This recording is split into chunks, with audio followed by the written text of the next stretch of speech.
Hi everybody, I wanted to talk to you today about something that is super important. That is your vaginal discharge and what it can tell you. And here's a clue, a lot. Some doctors may even describe your menstrual cycle, which includes your vaginal discharge, as almost like a sixth vital sign. We monitor vital signs like your temperature, like your heart rate, but also your menstrual cycle can tell us a lot about your well-being in general, and particularly your reproductive health. So let's get started. I'm going to start by talking about the different colours of discharge that you may experience, and also what consistencies you may notice at the same time and what those might tell you.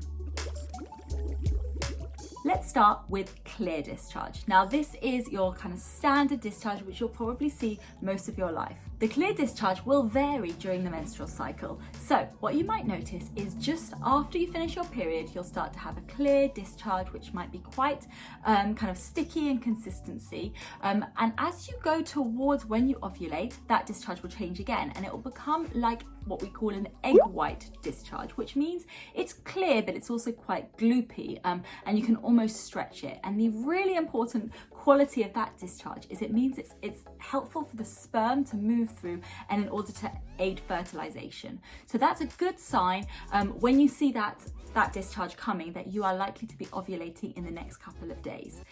As you then progress through the cycle after ovulation, you'll notice that discharge starts to dry out and might become a bit kind of tacky, so it's not as stretchy, but it'll still usually be clear in colour. It may be a bit more white, and that's normal too. And then of course your period starts, so that's when you'll see more of a red colour.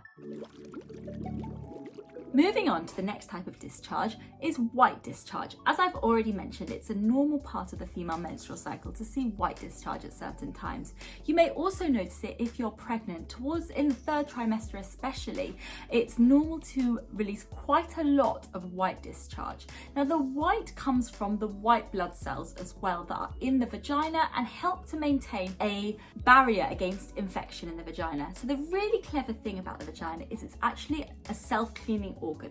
You don't need to wash down there with any kind of soaps or anything because the vagina actually takes care of itself.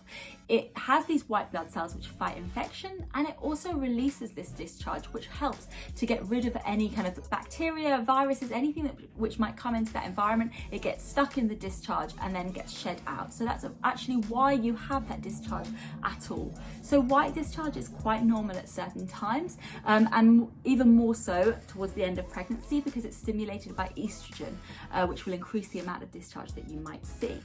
However, if this discharge starts to change and becomes even more thick and white, becomes kind of gloopy or looks like a Greek yogurt, something like that, that may indicate that you've got something called thrush. So that's the kind of consistency where it's like cottage cheese, and that is not normal. You may also have some symptoms if you experience thrush, so you might have itching or just generally feeling discomfort down below, like you just can't get comfortable. Important if this is happening not to go and kind of shower and try and scrub the area, and definitely not to itch it. What you need to do is go to your doctor or even to your pharmacist and get treatment for thrush. If you've never had anything like this before, it's more important to see the doctor. They can actually swab that discharge and send it off and check if that is the cause of why you're experiencing these symptoms.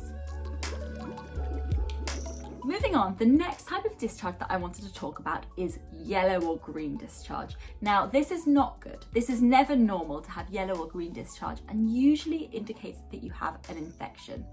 Commonly, these types of infections you get there are sexually transmitted, so they may include organisms like gonorrhea or chlamydia, but they also might include some that you may not ever have heard of before, like trichomonas. If you've got trichomonas, this often is accompanied with a kind of yellowy discharge and a fish-like smell. So if you start to see an unusual colour to your discharge and it's got a smell, definitely get yourself down to a sexual health clinic where you can get checked out, swabbed, and they can give you a very straightforward antibiotic treatment which can help to rid yourself of that infection. There's no need to feel any shame or embarrassment. This is something that they deal with every single day in the sexual health clinics, but the most important thing is to get checked out and get treated.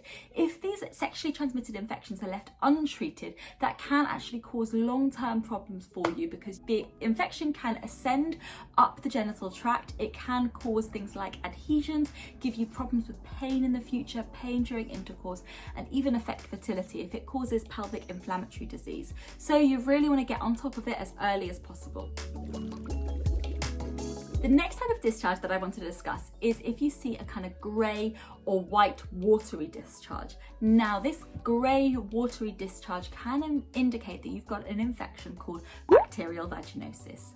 So this is not a sexually transmitted infection. Similarly to thrush, it's when your body kind of accidentally grows too much of the common bacteria that lives inside the vagina. And it may also be accompanied by a kind of unusual smell, sometimes described as kind of a fish-like smell. So if you do smell an unusual discharge, again, it doesn't automatically mean that your partner's been unfaithful or that you have a sexually transmitted infection. It just means that you need to get yourself checked out, have a swab done, and then you can take any treatment that is appropriate. But again, it's important not to leave this. If you think that you might have symptoms that might be consistent with bacterial vaginosis, do get yourself checked out. The final colour of discharge that I wanted to mention is if you experience any kind of reddish brown discharge. Well, this is obviously normal to have red discharge if you have your period when you are bleeding. And what many women notice is in the run up to their period, maybe the day before, you might start spotting. This is a normal part of the process as your progesterone level drops and your period begins.